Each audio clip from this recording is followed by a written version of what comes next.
اني پچا باندې واجب ده سیده ساده خبره چې تاسو په پوه شئ 2.50 نیمې تولې 52 تولې سپین زر یو سړی د دې د نقدیت مالک دی دومره پیسې ورسره شته دی چې دا 52 تولو سپین زرو چې څه قیمت رغیږي بس چې دا قیمت ورسره شته دی په شریعت کې مالدار دی او په د قرباني واجب ده لکه نن سبا ریٹ خو خیجی را خیجی خو نن سبا اندازتاً 1,78,000 روپے 1,78,000 1,80,000 خواوشا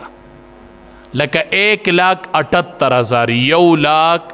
1,80,000 روپے چې د چا سره وي یی دا چاته قرض وي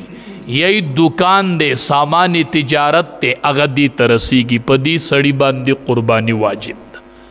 کال تیرے دل پکی شرط نہ دے چی پدی پیسو با کال تیری گی بس تدی نقدیت چی سوک مالک تے یا وسردا نقدی دی یی دا چاہتا قرض دی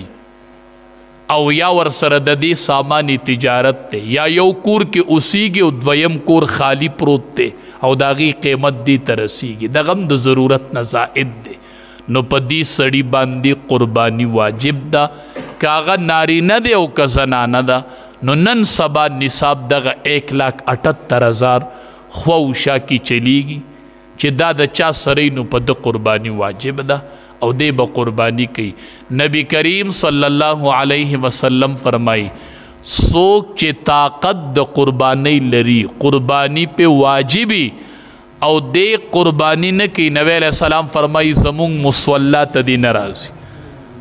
زمونگ مصولات دی دا اختر منزل نرازی چے قربانی پہ واجب دا او دے قربانی نکی دے دا نصاب مالک دے او دے قربانی نکی نو زمونگ عیدگاہ تے دے منزل نرازی چے پا دبان دے قربانی واجب دا او دے قربانی نکی پا معمولی خبرو دا قربانی دا زان ناخوا کوئی مو کوشش کوئی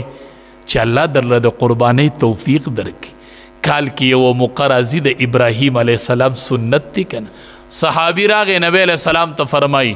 ما هذه الازاحی اے دا اللہ حبیبہ دا قربانی سسیز دے تاسو تپوس کوئے دا قربانی سسیز دے صحابی راغے نبی علیہ السلام تا ہوئی ما هذه الازاحی دا قربانی سسیز دے دا اللہ حبیبہ نبی علیہ السلام ورطا فرمائی سنت ابیکم ابراہیم علیہ السلام دا ستاسو دا بابا دا ابراہیم علیہ السلام سنت تی کنا ستاسو دا بابا دا ابراہیم علیہ السلام سنت تی کنا سنت ابراہیمی دی نو صحابی تپوس کی وید اللہ حبیبہ مونگ تب پا کس میلاوی